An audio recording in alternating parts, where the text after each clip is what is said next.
Bonjour y bienvenidos à tous mes petits bowlers. Après le départ annoncé de Jürgen Klopp à la fin de saison et notre vidéo du coup qui est sortie hier, on se retrouve aujourd'hui pour parler du départ à son tour de Xavi Hernandez qui lui, après la défaite contre Villarreal 5-3, annonce lui aussi son départ du FC Barcelone en fin de saison. Ça tombe bien, on avait parlé justement de est-ce que Xavi devait rester au Barça au-delà de cette saison ou non sur une de mes précédentes vidéos pour ceux qui l'ont vu.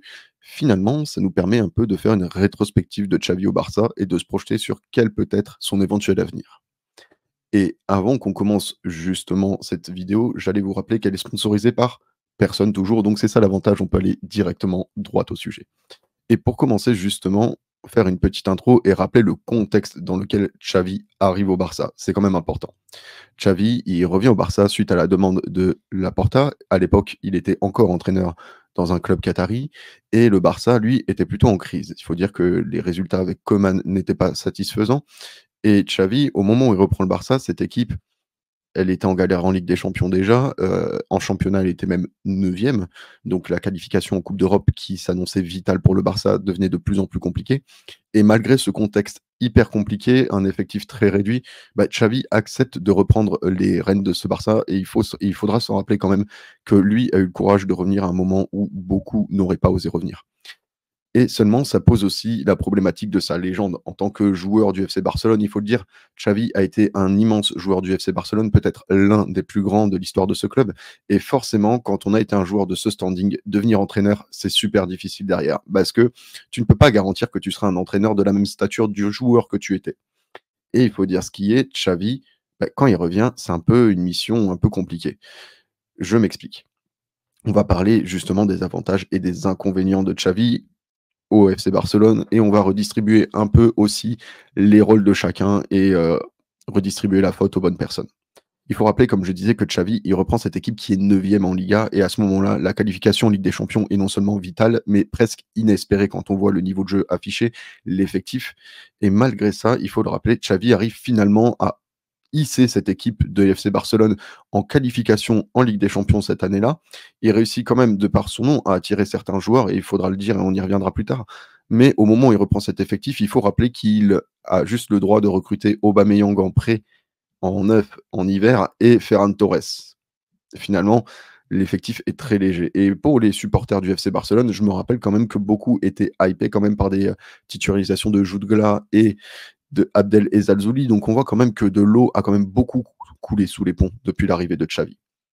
Xavi, il faut le dire aussi, ben, il arrive quand même l'année suivante à faire gagner le titre de Liga à son FC Barcelone. Alors oui, il n'aura pas la concurrence du plus grand Real Madrid ni du plus grand Atlético Madrid de l'histoire, mais il faut souligner quand même cette performance. Xavi ramène le titre de champion au Barça et ça faisait longtemps qu'il n'était pas revenu justement dans le club catalan. Et au niveau, enfin, des avantages, on va dire, pour brosser un peu le poil de notre ami Xavi Hernandez, il faut rappeler que son nom, mine de rien, a quand même été assez utile au moment où tu as voulu attirer certains noms du côté du FC Barcelone, notamment quand tu as été en bataille avec Chelsea pour signer Koundé et Rafinha. C'est deux joueurs que finalement tu as réussi à obtenir parce que Xavi a mis sa main à la pâte quand même, il faut le rappeler. Xavi a téléphoné à Jules Koundé et ça a lourdement pesé dans la décision aussi.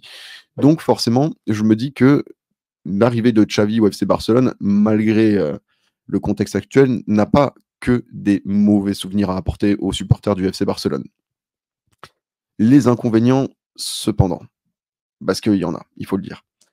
Bah, si on regarde cette saison, finalement, bah, on se rend compte qu'on a affaire à un Xavi qui se met à privilégier le résultat au jeu. Et quand on est le FC Barcelone, ça pique. Ça fait quand même tâche de la part d'un club qui a toujours privilégié le jeu. Quand même, il faut le rappeler, la devise du FC Barcelone, c'est pas Hasta la Victoria siempre, ça c'est un autre club et je ne pense pas qu'il soit très ami d'ailleurs avec le FC Barcelone, quand même. J'ai l'impression aussi que Xavi n'arrive plus à tirer le meilleur de son effectif cette saison. Il arrivait autant à le faire sur les 2 premières saisons et il faut lui rendre quand même cette performance. Il arrivait à tirer le meilleur de certains joueurs qui ne sont pas des joueurs de classe mondiale et il a même réussi à tirer le meilleur de son groupe et ça quand même, ça mettra son crédit. Autre inconvénient que je devrais dire aussi concernant Xavi, il a quand même mis 3 essais pour se qualifier en 8e de finale de Ligue des Champions. Bien entendu, tout n'est pas de son fait. Il faut rappeler que les 2 années précédentes, il était dans des poules très corsées et qu'il était compliqué pour le FC Barcelone de se qualifier. Cependant, il faut le rappeler, c'est la 3e, 2,5 parce que Xavi est arrivé quand même en cours de saison. Il n'avait pas débuté la campagne de Ligue des Champions la première, mais il en a mis 2,5 finalement et une poule très facile et très abordable pour finalement se qualifier en 8e de Ligue des Champions. On ne sait pas quel parcours le FC Barcelone fera derrière, donc tant que la saison n'est pas finie, je ne tirerai pas de conclusion sur la Ligue des Champions concernant Xavi. Et enfin, si je devais mettre des bémols dans le ni avantage ni inconvénient, il faut rappeler quand même qu'il n'a pas non plus super aidé quand même par sa direction, il faut le rappeler, parce que quand Laporta fait les fameux, comment dire, palancas ou les leviers, oui, les leviers comme on dit en français, bah, justement, il faut le rappeler, il y a des obligations de résultat. Alors oui, Laporta, il fait des leviers, ça te permet de recruter du Jules Koundé, du Rafinha, du Lewandowski. Seulement, ça a une obligation de résultat et ça a forcé le FC Barcelone et notamment Xavi à atteindre les quarts de finale de Ligue des Champions de cette année. Et enfin, la saison précédente, hein, pas cette saison, celle où il se retrouve justement dans la poule avec le Bayern et l'Inter. Et je trouve que c'est quand même assez schizophrénique dans le sens où quand tu recrutes Xavi, tu fais comprendre que tu veux lui laisser du temps, que tu es sur une reconstruction de projet.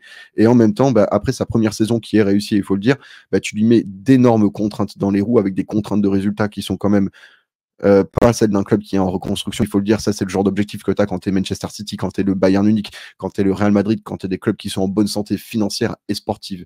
Et là-dessus, Laporta a fait un super mauvais calcul et il a lui-même mis des bâtons dans les roues à Xavi. Et ça, je pense qu'il faudra quand même s'en rappeler. Parce que Laporta, ça reste quelqu'un qui communique très très bien. Quand même, il faut s'en rappeler aussi. Il se dédouanera toujours et l'avantage, c'est que quand Xavi partira, il pourra placer peut-être un coach, peut-être, je dis bien, plus prestigieux pour le FC Barcelone. Mais on y reviendra dans une autre vidéo, je pense. Ensuite, quel est l'avenir de Xavi? Là, c'est une question que je trouve assez intéressante à poser dans le sens où pour moi, Xavi n'est pas forcément un top coach, mais il n'est pas forcément non plus un mauvais coach. Je pense tout simplement que Xavi, il a gravi une marche beaucoup trop haute pour lui. Il faut dire ce qui est. Il n'avait jamais entraîné en Europe, jamais entraîné en Liga, jamais entraîné dans un club de la stature du FC Barcelone. Et il se retrouve de passer d'un club qatari qui, certes, a très bien fonctionné sous son mandat, mais d'un club qatari au FC Barcelone, il a complètement changé de continent, il a complètement changé de niveau de compétition, il a complètement changé de vestiaire. Et tout ça, quand même, il faut le dire, ça ne l'a pas aidé. Je pense que Xavi est un coach qui, comme chaque coach, a besoin de temps, a besoin d'argent, a besoin peut-être d'être dans un club qui est à sa stature. Et je pense que, à l'inverse d'un Xabi Alonso qui, lui, a gravi les paliers petit à petit, lui, on lui a tout de suite promis le Graal parce qu'il était Xavi Hernandez et malheureusement, peut-être que le nom a primé sur les réelles compétences de ce coach. Cependant, je pense que son avenir n'est pas fichu pour autant. C'est pas parce qu'il a échoué au FC Barcelone que je le vois condamné à ne plus jamais entraîner un club. Je pense que tout simplement, Xavi doit accepter le fait qu'il n'est pas forcément fait pour un top club à l'heure actuelle et que si il accepte justement de prendre son temps et d'aller dans un club peut-être d'une moindre stature, mais qui aurait peut-être besoin d'un profil comme le sien avec ses idées de jeu, je pense que Xavi peut petit à petit justement mener sa barque et devenir un coach intéressant à l'avenir. Mais je pense que tout simplement, il est un peu comme un jeune joueur qui a du potentiel, mais que tu as grillé trop tôt en mettant dans un club d'une stature bien trop haute pour lui, avec un statut bien trop élevé pour lui. Je ne sais pas ce que vous pensez de tout ça. Je vous laisse me donner votre avis dans les commentaires. Je pense que j'ai quand même assez évoqué la situation de Xavi en pesant les avantages qu'il a apportés au FC Barcelone, mais aussi les inconvénients, et en parlant quand même un petit peu de son avenir. En tout cas, si vous voyez un club dans lequel Xavi Hernandez est amené à être coach dans les prochaines années, n'hésitez surtout pas à me donner vos avis dans les commentaires. J'en discuterai avec grand plaisir. N'hésitez d'ailleurs surtout pas à liker un maximum la vidéo si elle vous a plu et à vous abonner si vous êtes nouveau sur le contenu pour aider à développer cette chaîne. Merci en tout cas à tous d'avoir participé. C'était un petit puzzle de mots et de pensées. Que le football catalan repose en paix.